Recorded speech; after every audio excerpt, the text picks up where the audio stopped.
आज हमारे साथ हैं राजस्थान सरकार में जिस तरीके से आप डीजीपी रहे और जिससे कानून से लोगों को जिससे राहत पहुंचाई, और अब आप विधानसभा में चुनाव भी जीते हैं, लोकसभा में भी सांसद भी बने हैं, पहले भी सांसद रहे हैं। तो जिस तरह से लोगों को राहत पहुंचाते हैं आप लोकतंत्र में रह के, जिसे संविधान का पाठ लोगों को पढ़ाते हैं। आज हम बात करेंगे हरीश मीणा जी से। हरीश मीणा जी, आपका बहुत बहुत स्वागत है राजस्थान में। हरीश जी, आप डीजीपी रहे, बहुत अच्छा आपका कार्यकाल रहा, और जिस तरीके से आप अब राजनीति में आप आए, तो क्यों राजनीति में क्या आने की वजह रही? सरकारी नौकरी भी सेवा है।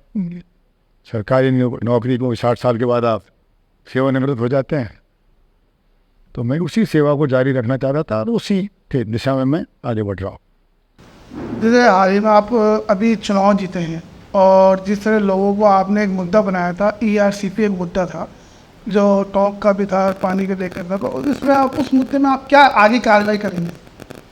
ERCP एक अच्छी योजना है पूर्वी राजस्थान के लिए, पेयजल के लिए और सिंचाई के पानी के लिए बड़ी लाभदायक होगी, और इसमें केंद्र सरकार और राज्य सरकार दोनों का हिस्सा है।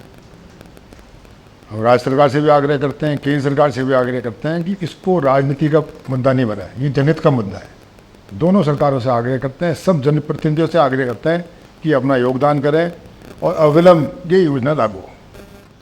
टॉक का एक मुद्दा रहा है, हमेशा रेल को लेकर एक मुद्दा रहा है, तो उस मुद्दे पे आप क्या अब आगे क्या कार्रवाई करेंगे?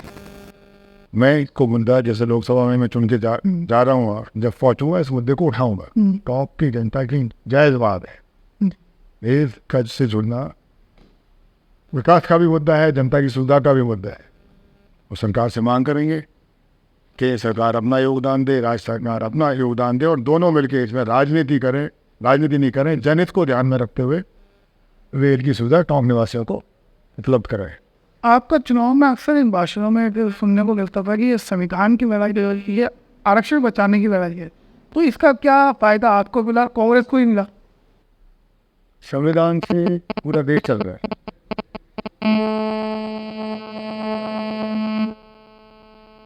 ये संविधान की कल्पना महात्मा गांधी ने करी, इसको लिखा बाबा साहब भीमराव अम्बेडकर ने लिखा और लागू किया जवाहरलाल ने। ऐसे महापुरुषों का जिस ग्रंथ में योगदान है, उससे किसी को आपत्ति नहीं थी। किसी जनता ने मांग नहीं करी संविधान बदलने की। भारतीय जनता पार्टी चूंकि देश में से सांप्रदायिकता फैलाना चाहती थी, नफरत फैलाना चाहती थी, इसलिए वो संविधान को बदलना चाहते थे। हम लोग तो मांग ये थी कि संविधान को नहीं बदलने दें। मैं धन्यवाद देना चाहूँगा जनता का कि उन्होंने इतना मत दिया, विपक्षी पार्टियों को इतनी शक्ति दी कि अब मोदी जी संविधान बदलने की सोच ही नहीं सकते।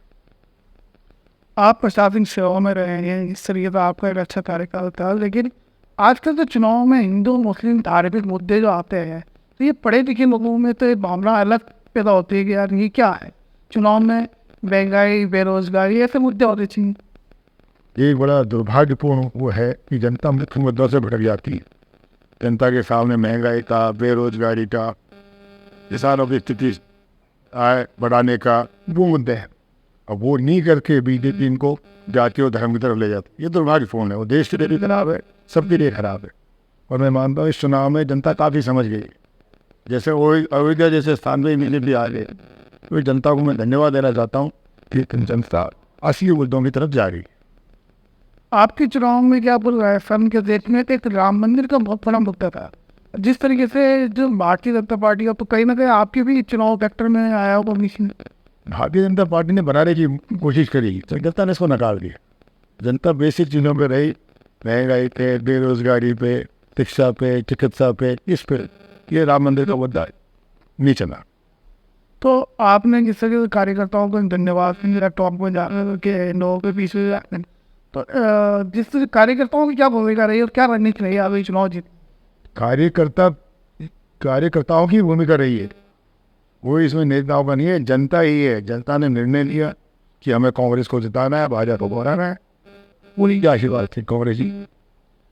आपके कांग्रेस के राष्ट्रीय महासचिव भी हैं सचिन पायलट जी, जिस तरीके से आपके साथ में चुनाव में उसकी क्या भूमिका रही है, वोट बैंक बांधने में उन्होंने किस मजबूती से काम? अच्छे सकारात्मक भूमिका रही, बहुत अच्छा योगदान रहा सबके सहयोग से। और जी, तो अब आप जिस तरीके से जो मुद्दे हैं में आप जाएंगे, तो पहले क्या प्रायोरिटी रहेगी कि आप क्या मुद्दा उठाएं जो राजस्थान और टॉप को फायदा हो? सबका उठाएंगे, पानी का भी उठाएंगे, ERCP जैसे आते थे ये भी उठाएंगे, रेल का भी उठाएंगे, शिक्षा का भी उठाएंगे, चिकित्सा भी, हर क्षेत्र जो हमारी जनता के लिए हित की बात है सब मुद्दे उठाएंगे। तो प्रधानमंत्री भी आपके होंगे, एक मंत्री सभा कटी हुई है, प्रधानमंत्री जो जिससे भाषाएं बोली, तो कहीं ना कहीं आपके पास भी वोटर आए होंगे कि अरे यार ये उसका आपको फायदा मिला है, आपको नुकसान मिला? वो तो मेरे खिलाफ प्रचार करने आएगा तो मुझे क्या फ़ायदा मिल रहा? उससे मैं मानता हूँ जनता इतना समझती है, बात सबकी सुननी चाहिए। प्रजातंत्र का मतलब है प्रधानमंत्री जी ने सुने, सब पक्षों की सुने और वो करें जो उचित हो, और वो ही जनता ने किया, सबकी सुनी और उसकी भी सुनी, BJP की भी सुनी, और जो देश के हित में जनता के हित में था वो किया और इसको दिया।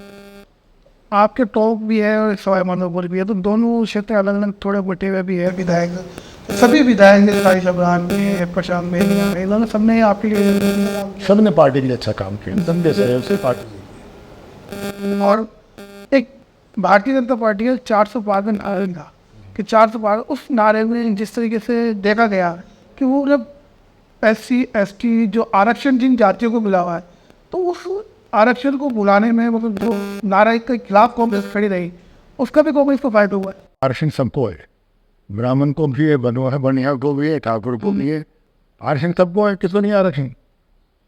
हिंदू को भी है, मुसलमान को भी है, सिख को भी है, ईसाई को भी। अब तो 100% आरक्षण है, सवर्णों का आरक्षण है नहीं है? हाँ, EW है तो उसका भी आरक्षण बचाएंगे, उनको भी दिलवाएंगे। हमारे ब्राह्मण गरीब ब्राह्मण भाई को मिले, गरीब बनिया को मिले, गरीब ठाकुर को मिले, जिनको भी जो पात्र है उसको सबको आरक्षण मिले, संविधान के मुताबिक मिले। अब जो राजस्थान में मौजूदा जिस तरह के कानून के हालात है, तेगा प्रशासन व्यवस्था में रही थी, तो क्या स्थिति अब जो जिस तरीके से बिगड़ रही है, लोगों आएंगे कुछ ना कोई चैन स्नैचिंग है जो है, तो पुलिस में भी आप गए तो क्या देखते हैं आप?